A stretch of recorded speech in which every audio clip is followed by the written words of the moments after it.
Gloire à Dieu. Alléluia. Venez avec moi dans Josué, chapitre 24, au verset 15, s'il vous plaît. Josué 24, au verset 15.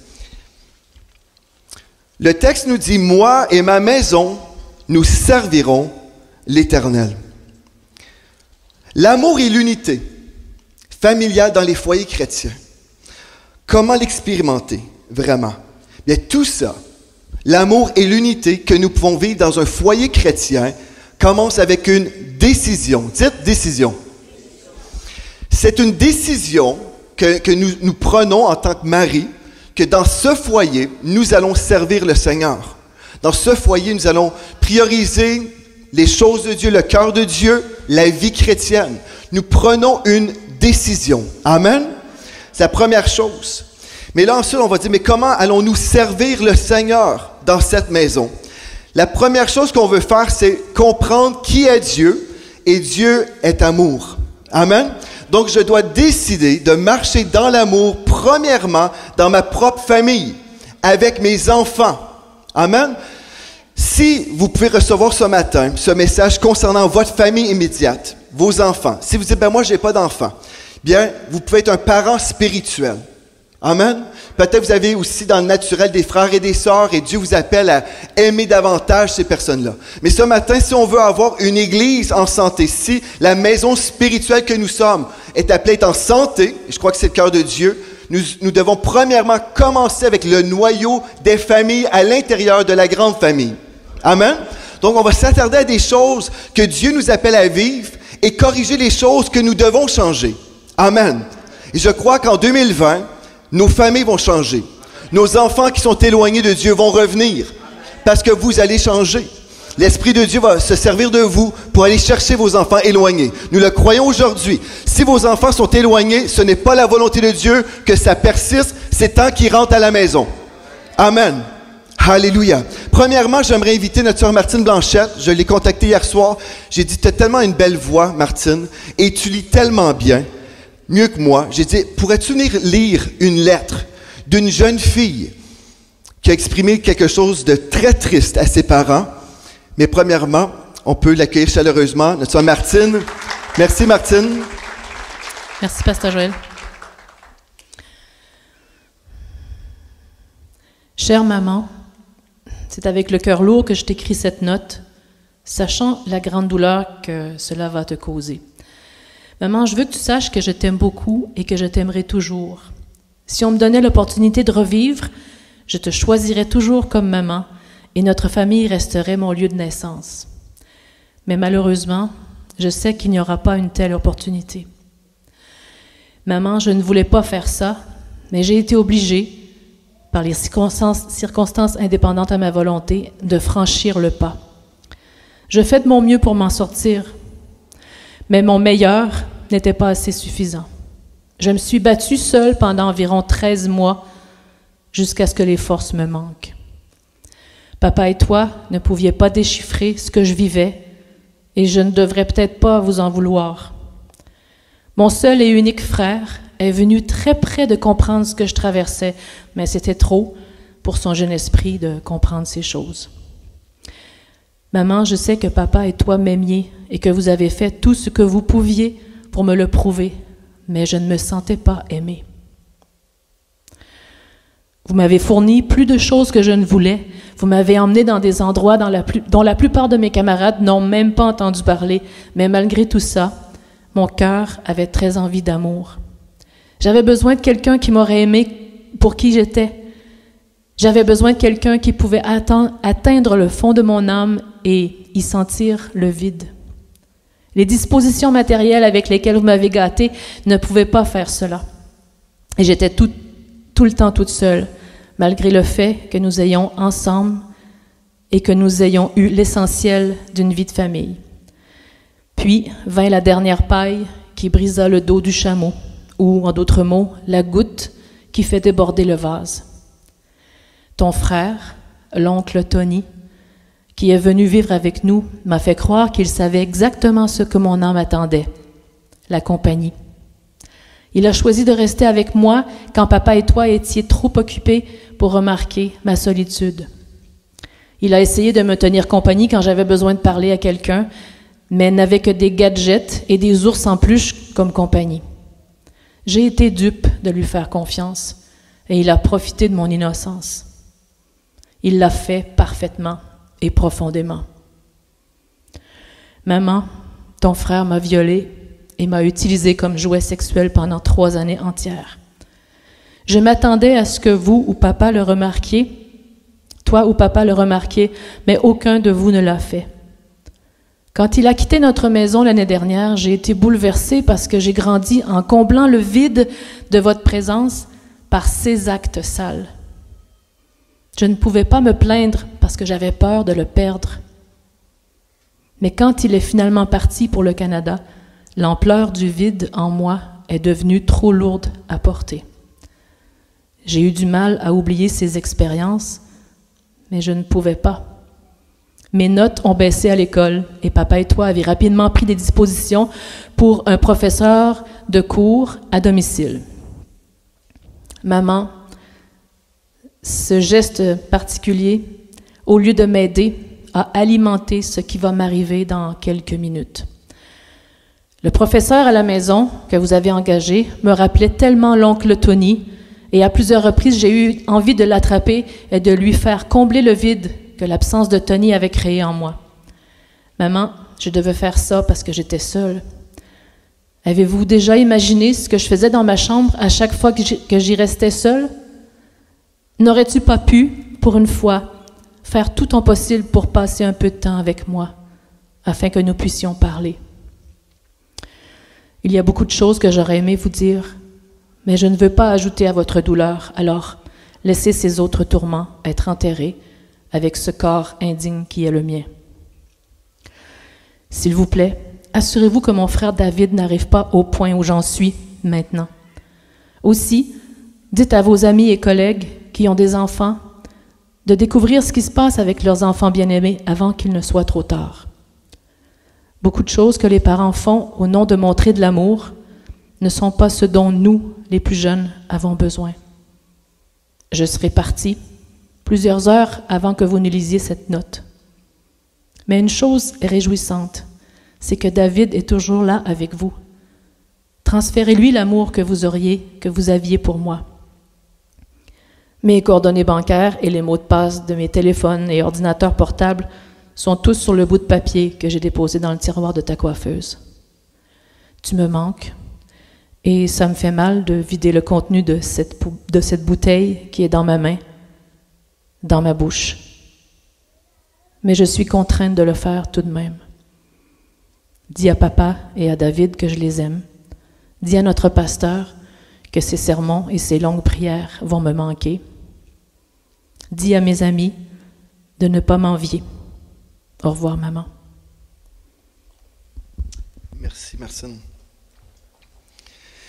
C'est une lettre qui est très triste, mais c'est une réalité, en fait.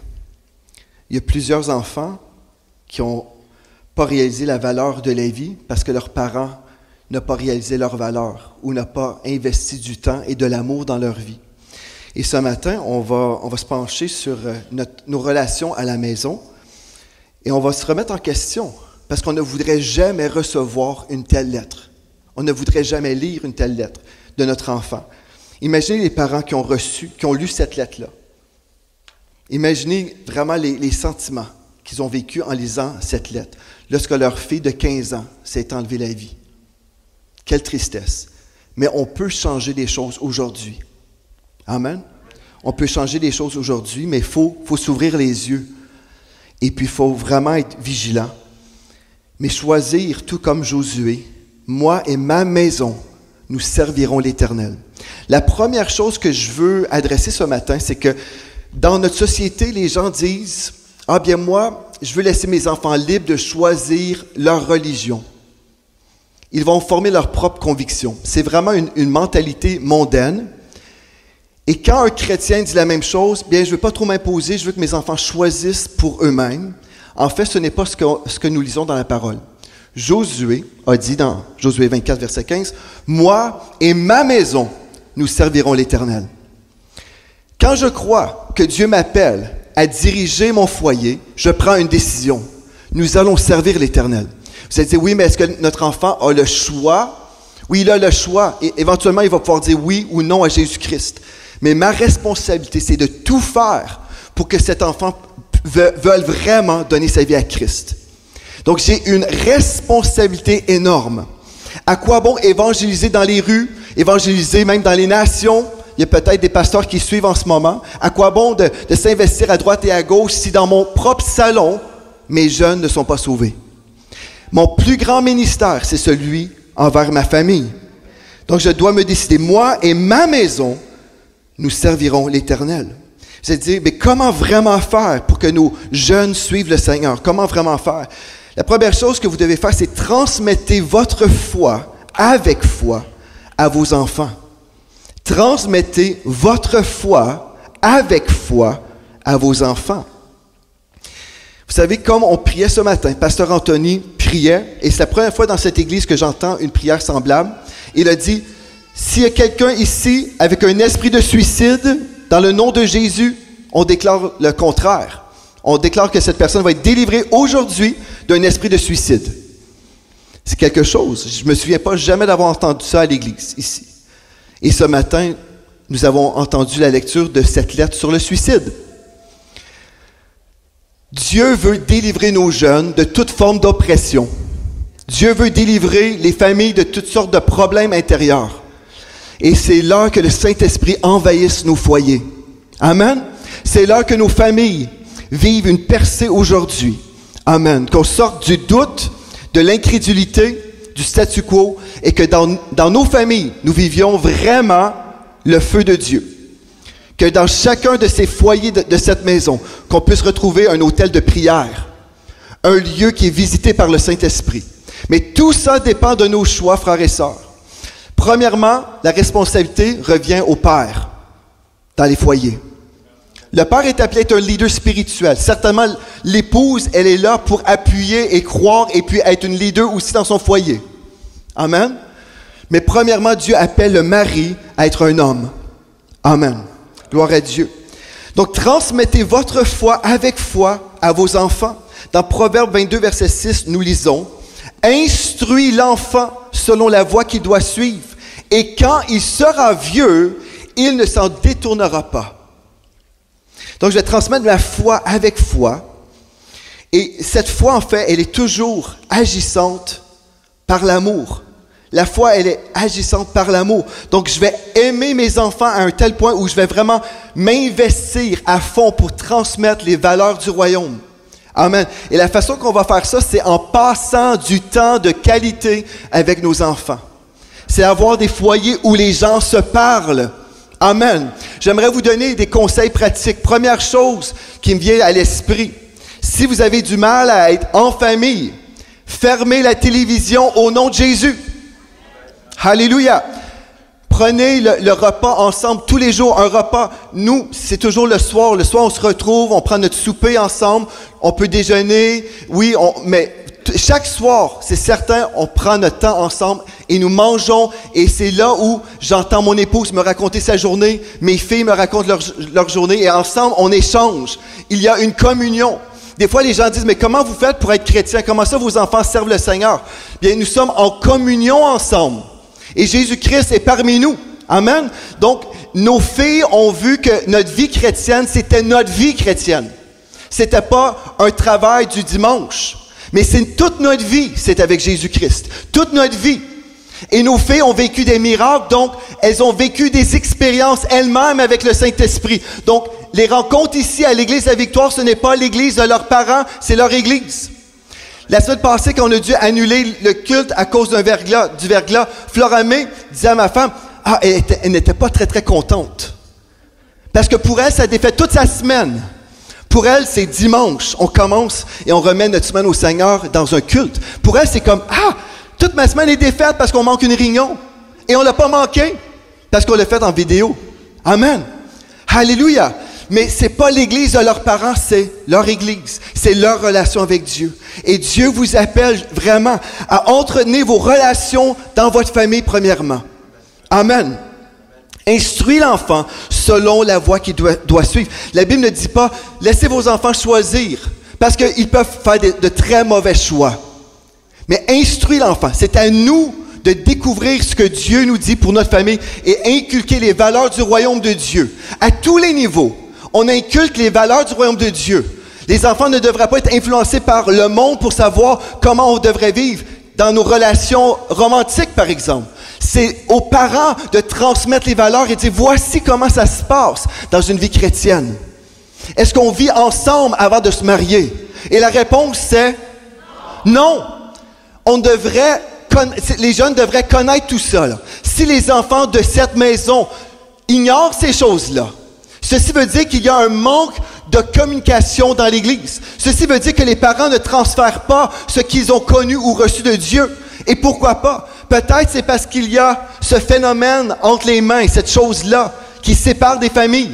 Un téléphone, c'est très pratique, mais ça peut être aussi très dangereux. Tous les soirs, je vais vous dire, j'ai des fois rencontré des couples qui vivaient des problèmes dans la famille et un seul conseil réglait tout. C'est quoi le conseil?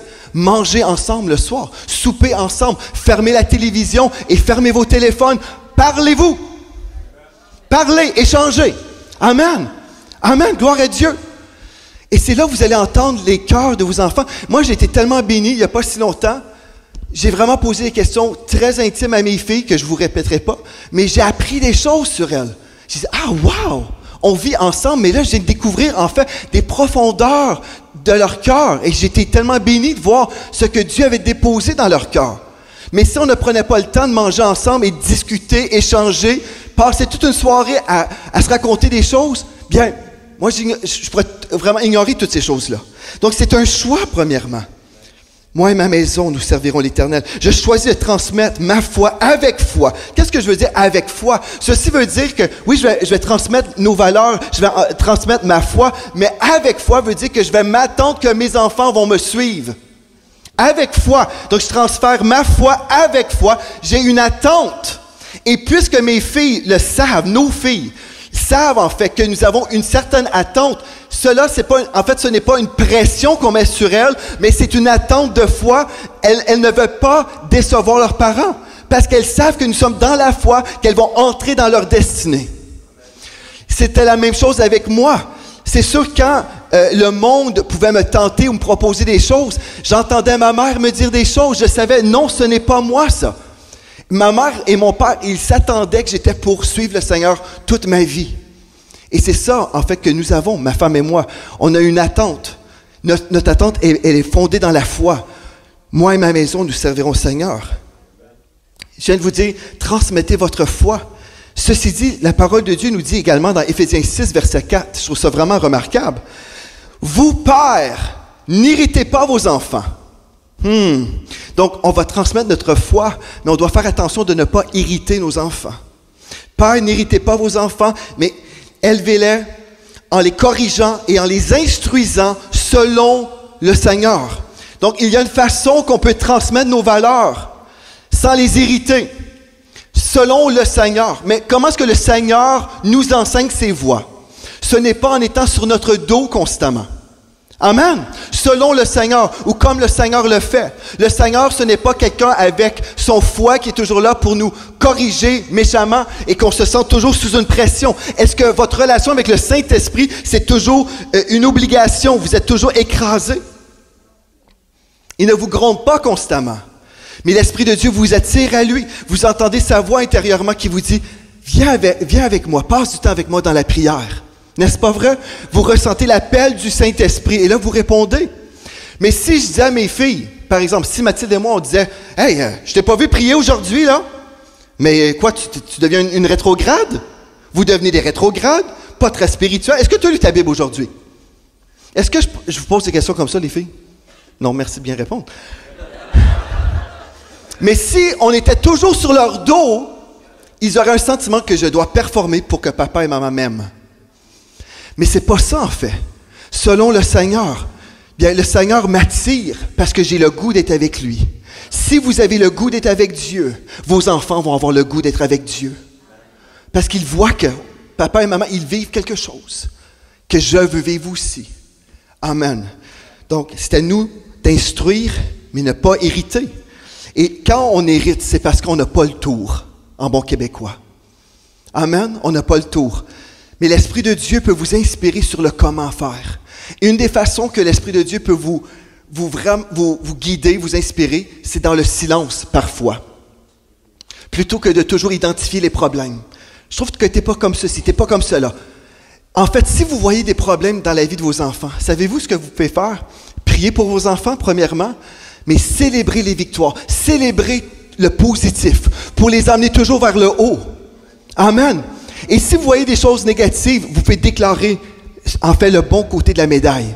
Vous voyez votre fille ou votre fils très timide, vous pouvez dire, « Ah, toi, tu es vraiment timide. Ah, tu vas rien faire dans la vie, mais tu vois, tu es tout pogné là. » Ou vous pouvez dire, « Ah, mais je suis tellement heureux, parce que Dieu t'a pas donné un esprit de timidité, mais de force, d'amour et de sagesse. Et je relâche ma foi, je sais qu'il n'y a absolument rien qui peut t'empêcher de faire ce que Dieu t'appelle à faire. » Alléluia! Gloire à Dieu. J'ai des illustrations qui me viennent dans la tête, mais je m'empêche de les dire.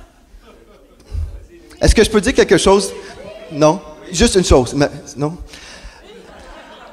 Alléluia! Mais c'est une bonne chose. Mais ça concerne bien.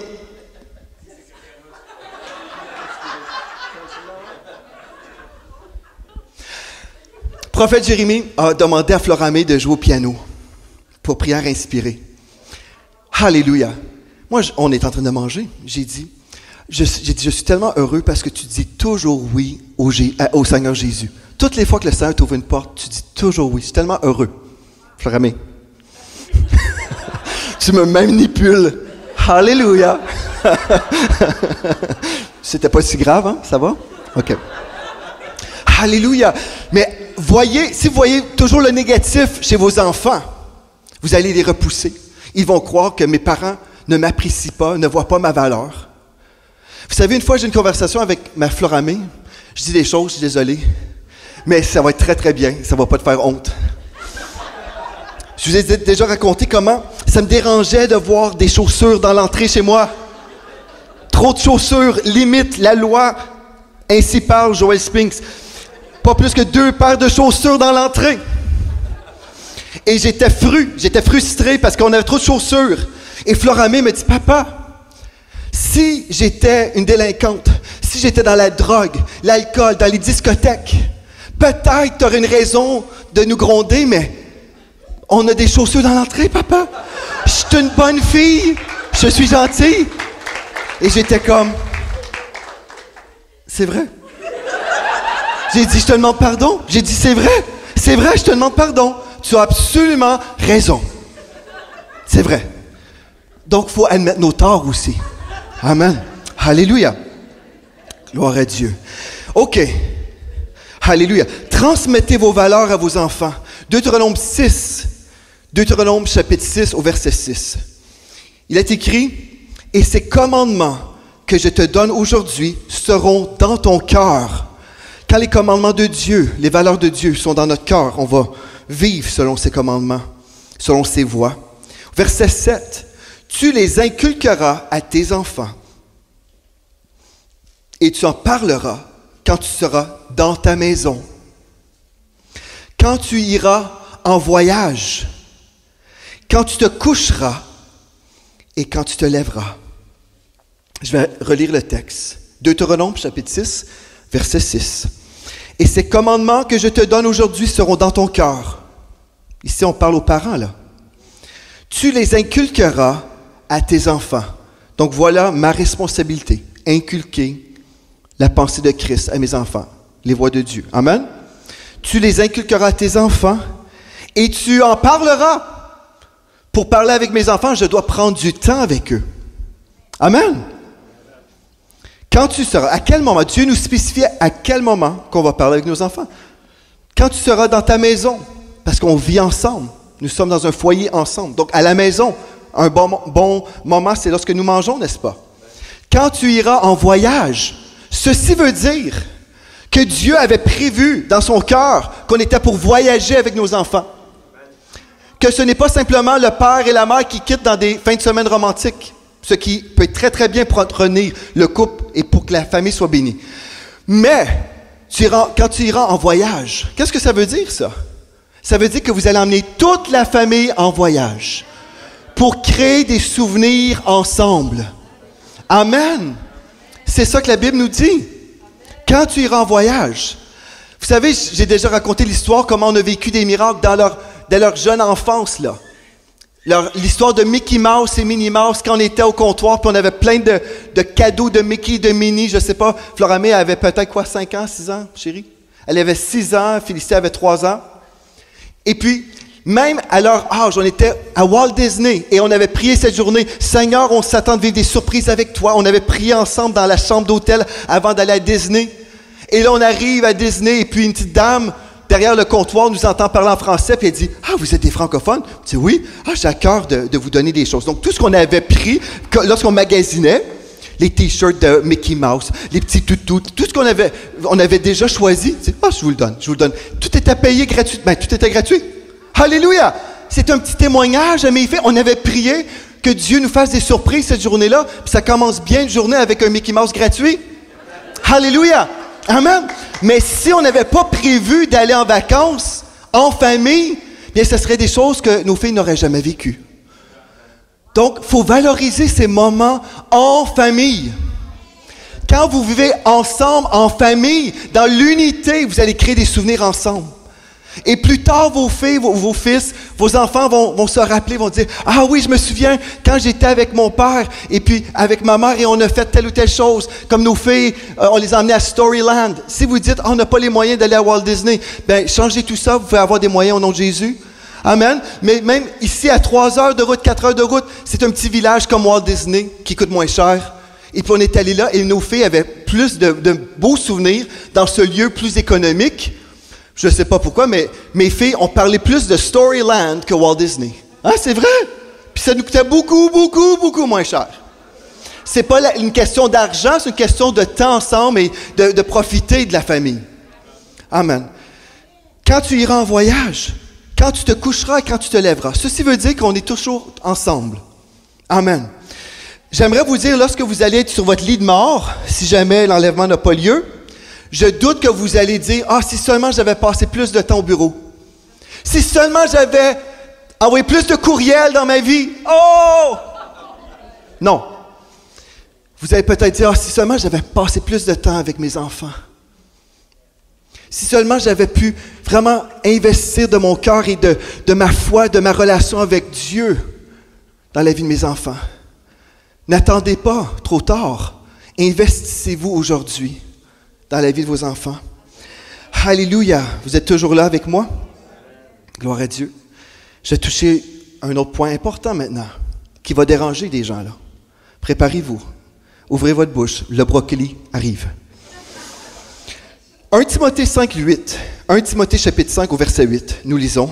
« Si quelqu'un n'a pas soin de ses siens, soin des siens, si quelqu'un n'a pas soin des siens, et principalement de ceux de sa famille, il a renié la foi. Il est pire qu'un infidèle. » OK. Écoutez bien ce que j'ai besoin de vous partager maintenant. Je vais déranger certaines personnes. Je le prophétise. Alléluia. Mais ça va être pour votre bien. Dites, je reçois à l'avance la parole.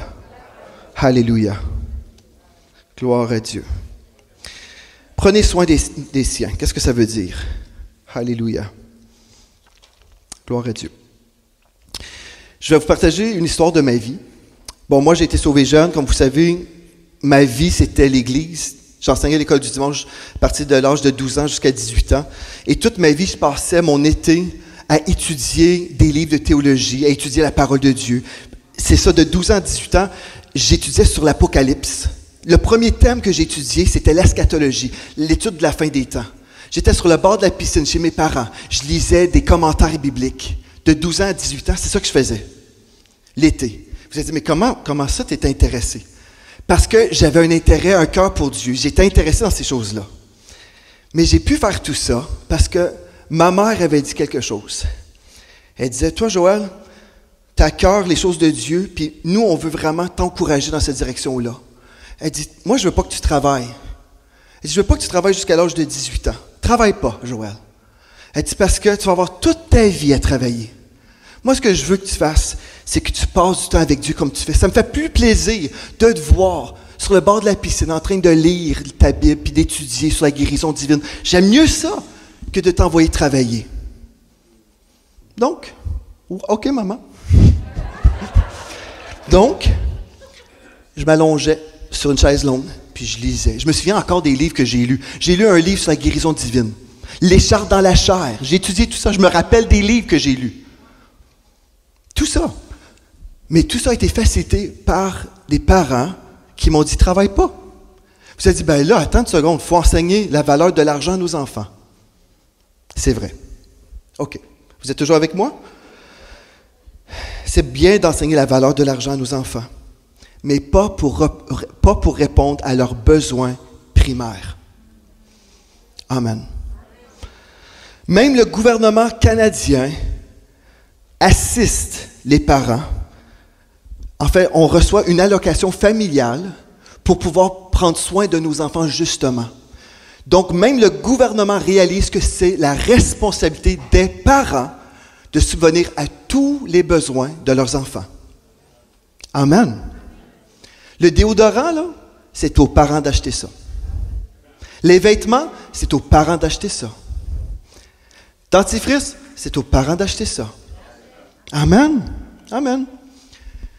Mais là, vous allez dire, mais si nos enfants veulent travailler, ça c'est autre chose. Si nos jeunes veulent aller travailler, amen, parce que nos jeunes veulent aller s'acheter des choses, des extras, ça va, mais ce n'est pas pour pourvoir à leurs besoins.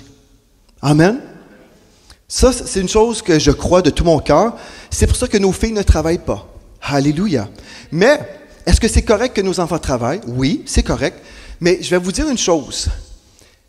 On doit défaire quelque chose dans notre pensée. Parce que des fois, on dit, ben, nos enfants doivent comprendre la valeur de l'argent. Savez-vous, j'ai compris c'était quoi la valeur de l'argent. J'ai compris c'était quoi. Mais dans des échanges avec mes parents aussi. La communication, ça l'aide beaucoup, frères et sœurs. Amen? Mais ce n'est pas mal en soi de travailler. Mais si c'est parce qu'on a la mentalité qu'on doit gagner notre pain, je dois absolument ouvrir une parenthèse maintenant, frères et sœurs. Je ne suis pas contre le fait qu'un enfant travaille, là, dans le sens d'un ado, il veut aller chercher un petit peu d'argent en extra. Pas de souci, là. Il n'y a pas de problème. Mais si on impose à nos enfants, pour manger, pour te vêtir, va travailler. Ma fille me racontait, Félicité me disait dans la voiture qu'il y avait des enfants à son école autrefois. Dès l'âge de 13 ans, le père disait à la petite fille, « Hey, ça fait assez longtemps que je te fais vivre, tu vas aller travailler au McDo, je ne sais pas trop où, tu vas aller travailler et tu vas payer tes vêtements. » Et puis la petite fille disait à Félicité, « Ah, tes parents achètent tes vêtements? Ah, wow, t'es donc bien chanceuse! T'es donc bien chanceuse! Moi, c'est juste à Noël que je peux avoir un morceau gratuit comme ça, sinon je dois aller me l'acheter moi-même. » Ça, c'est du désordre. C'est aux parents de prendre soin de leurs enfants. Amen. Si c'est vous en ce moment, je ne suis pas là pour vous condamner. Je suis là pour vous encourager à faire des changements. Amen. La raison pour laquelle on est comme ça, souvent, c'est parce qu'on se dit, on doit gagner notre pain. Ça, c'est un mensonge, frères et sœurs, que j'ai enseigné lors de notre séminaire Économie du Royaume, mais je vais ouvrir cette parenthèse maintenant. Proverbe 10, verset 22 nous dit, « C'est la bénédiction de l'Éternel qui enrichit et il ne la fait suivre d'aucun chagrin. » Le mot chagrin, c'est etseb, qui veut dire aucune douleur ou travail dur, peine, labeur, privation. Vous avez dit, oui, mais la Bible nous dit aussi, pasteur Joël, dans 2 Thessaloniciens 3,10, si quelqu'un ne veut pas travailler, qu'il ne mange pas non plus. OK, ça c'est vrai aussi. Mais on travaille, pas pour gagner notre pain, on travaille parce que Dieu nous appelle au travail. Dieu nous appelle à répondre à son appel, mais nous ne travaillons jamais pour notre pain, nous travaillons exclusivement pour le Seigneur Jésus-Christ. Mon pain a déjà été gagné il y a 2000 ans.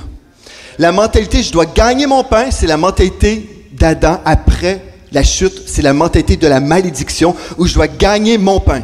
Christ a gagné mon pain. Il me dit « voici comment vous devez prier. Donne-nous aujourd'hui notre pain quotidien. » C'est une requête. Seigneur, tu es ma source. Je vais travailler pour toi de tout mon cœur. Je vais travailler pour toi. Si tu me dis de travailler chez Walmart, je vais travailler chez Walmart parce que tu m'as dit de travailler chez Walmart. Mais pas pour gagner mon pain. Parce que je réponds à ton appel. C'est un changement de mentalité. On ne travaille pas pour gagner notre pain, on travaille pour Jésus-Christ. Peu importe votre travail. Amen. Alléluia.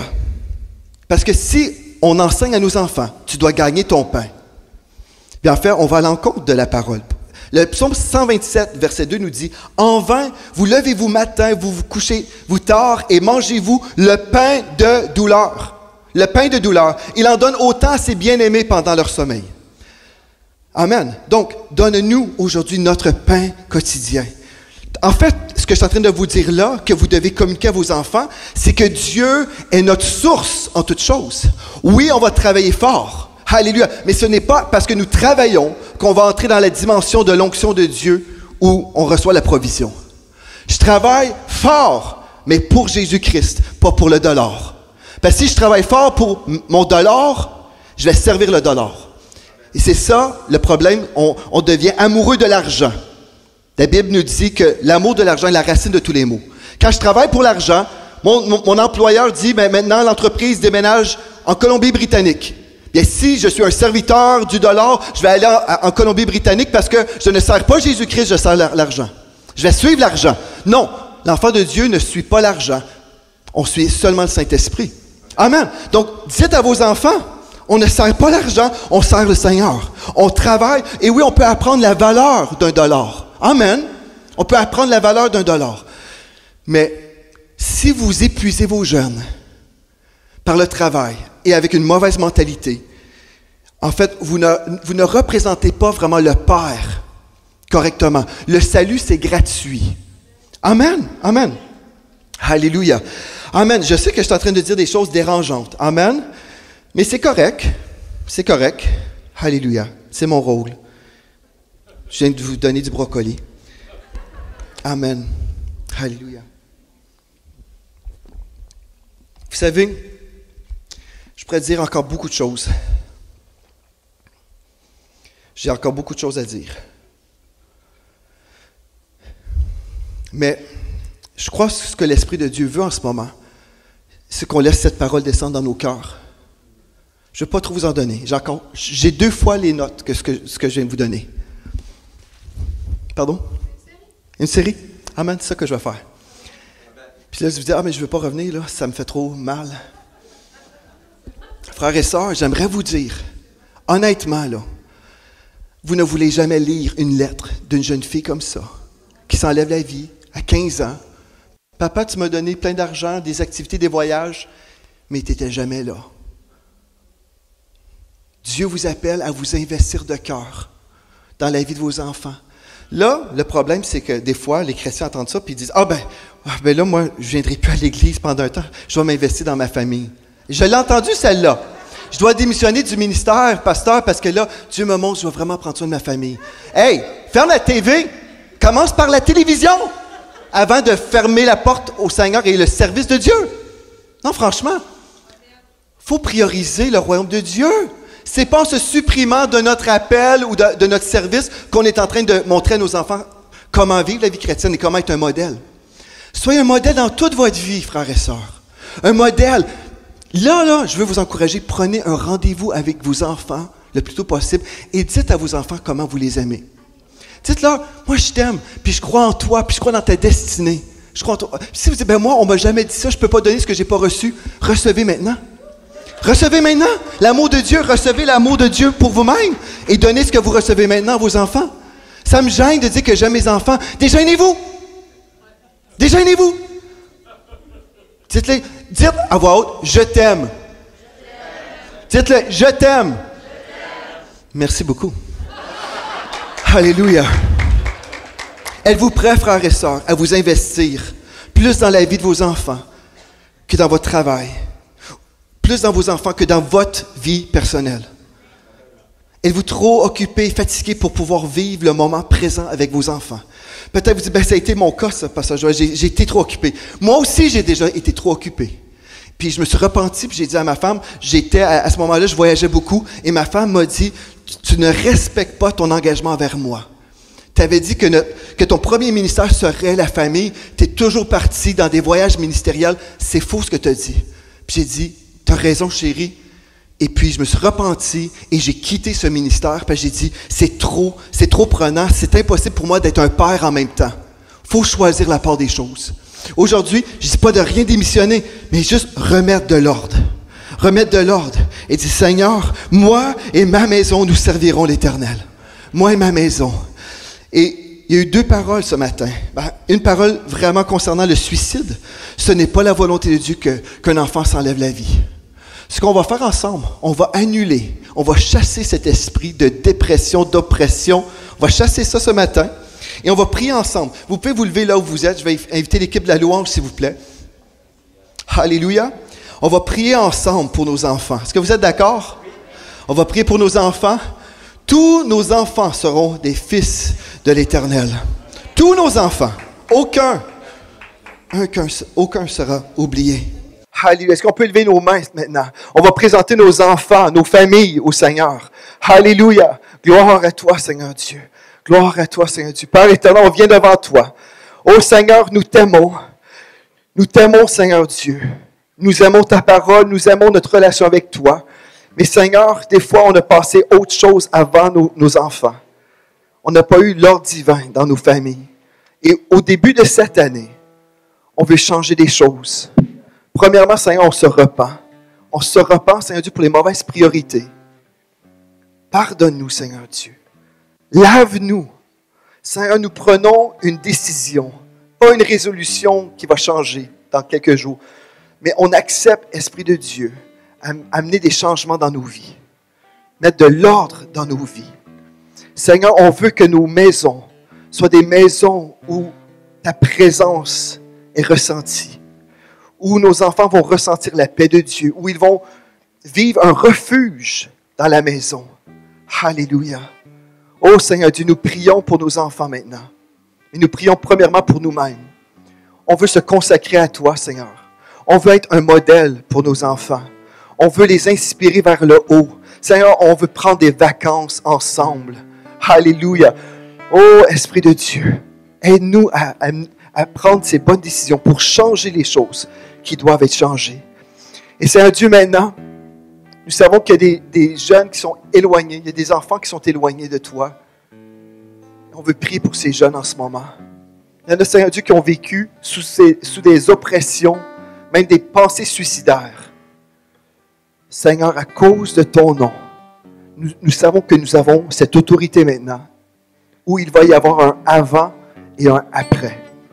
Donc, par l'autorité du nom de Jésus-Christ de Nazareth, je prie pour chaque personne, chaque jeune ou même des parents qui auraient un sentiment, des pensées de suicide.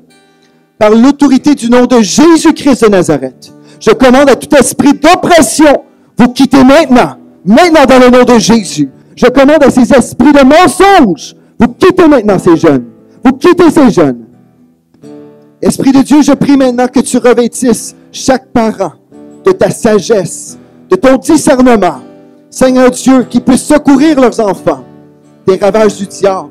Dans le nom de Jésus-Christ, nous réclamons chaque enfant et les enfants qui se sont éloignés de cette maison. Nous les rappelons maintenant. Dans le nom de Jésus, nous déclarons que le voile qui est venu sur leurs yeux, que ce voile quitte maintenant dans le nom de Jésus.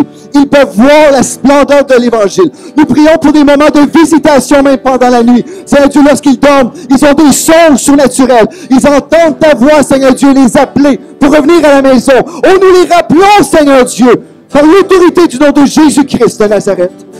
Alléluia. Oh, Seigneur Dieu, ces familles qui vivent dans les querelles, où il y a toujours des chicanes dans les foyers. Dans le nom de Jésus-Christ maintenant, nous fermons la porte à l'ennemi. Nous plaidons le sang de Jésus sur tous les foyers de cette maison. Nous plaidons le sang de Jésus. Nous chassons les esprits de querelle. Maintenant, dans le nom de Jésus, Esprit de Dieu, viens nous envahir ce matin dans cette maison. Viens nous envahir dans nos cœurs. Viens envahir nos maisons, nos appartements. Oh, viens nous envahir, Esprit de Dieu. On se consacre à toi. Prends toute la place dans nos familles, Seigneur Dieu, dans nos maisons. Dans le nom de Jésus, on a besoin de toi.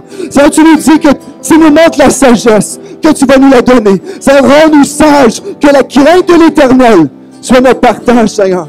Qu'on puisse toujours te craindre, qu'on puisse toujours t'honorer dans nos maisons, dans nos conversations. Alléluia. Oh, dans le nom de Jésus, nous déclarons un jour de victoire pour les familles. Journée de transformation. Seigneur Dieu, tu reçois de prière de repentance. On choisit de tourner la page. On choisit de changer de parcours. On choisit de croire. Si tu dis qu'on va partir en voyage, Seigneur Dieu, on croit ta parole. Nous allons partir en voyage en famille. Alléluia. Toute la famille dans le nom de Jésus. Alléluia. Oh Seigneur Dieu, merci pour l'unité. L'unité entre les couples. L'unité dans les familles, entre les frères et les sœurs. Oh, il y a des frères et des sœurs, des sœurs et des sœurs, des frères et des frères qui sont toujours en querelle, qui se maudissent par l'autorité du nom de Jésus-Christ. On commande à ces esprits de dispute pour quitter les familles chrétiennes de cette maison. Dans le nom de Jésus. Oh, nous déclarons l'honneur, nous déclarons l'amour qui règne dans les maisons. On ne tolère pas des paroles de malédiction dans les maisons, mais c'est des paroles de vie, des paroles de bénédiction, des paroles d'amour. Alléluia, où on va se bâtir, où on va s'élever dans ta volonté parfaite. Dans le nom de Jésus. Alléluia, alléluia. Est-ce qu'on peut acclamer Seigneur Jésus pour son travail de transformation dans nos familles? Alléluia. Gloire à toi, Seigneur Dieu. Alléluia. On te loue, Seigneur Jésus. Alléluia. Pour des familles transformées. Dans le nom de Jésus. Alléluia.